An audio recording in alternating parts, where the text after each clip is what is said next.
Creative eye makeup गर्दै हुनुहुन्छ मेरो प्रोफेसनल मेकअप क्लासको स्टुडेन्टले।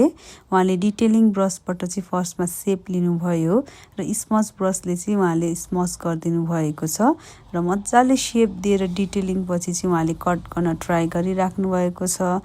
कट गर्दा चाहिँ एकदम क्लिन र एकदम सफा हुने तरिकाले चाहिँ गर्नुपर्ने हुन्छ र उहाँले हेर्न सक्नुहुन्छ व्हाइट कन्सिलर युज गरेर चाहिँ कट गर्नुभयो र त्यसपछि चाहिँ कन्सिलरलाई राम्रोसँग फिलिङ गरेर ब्लेन्ड गरिसकेपछि व्हाइट पाउडरबाट चाहिँ उहाँले सेट गरिदिनु भएको छ र यो लुकलाई चाहिँ उहाँले हेलो आई टेक्निकबाट चाहिँ कम्प्लिट गर्न लाग्नु भएको छ। त्यही भएर इनर कर्नर तर्फबाट उहाँले सेप निकाल्नु भएको छ र कलरलाई चाहिँ प्लेस गर्नुभएको छ मजाले डिटेलिङ दिएर र अगाडिपट्टिबाट उहाँले गर्नुभयो भने पछाडि तर्फबाट चाहिँ फुल कट क्रिजबाट यो आई लुकलाई चाहिँ उहाँले डिजाइन गर्नुभएको छ र फुल कट क्रिजको लागि पनि उहाँले सेप गर्नुभयो र कलरलाई चाहिँ डिटेलमा चाहिँ सेप दिँदै चाहिँ निकालिसकेपछि उहाँले कट क्रिजले अझ क्लिन देखाउनु भयो र आउटर कर्नरबाट चाहिँ उहाँले फक्सी आई मेकअप गर्नुभएको छ।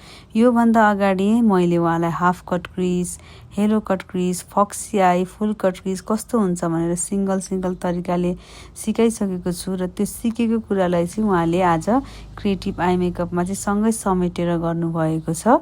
त्यही भएर हामीलाई चाहिँ मेकअपमा चाहिँ मेन भनेको चाहिँ बेसिक नलेजहरू एकदम राम्रोसँग आउनुपर्ने हुन्छ।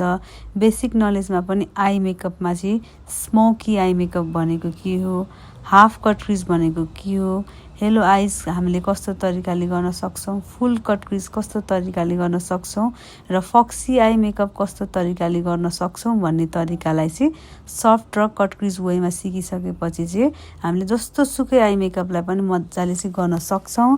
त्यसको लागि चाहिँ हामीलाई ब्लेन्डिङ कतिखेर गर्ने र सेप चाहिँ कतिखेर गर्नुपर्ने हुन्छ भन्ने कुराहरू चाहिँ थाहा पाउनुपर्ने हुन्छ।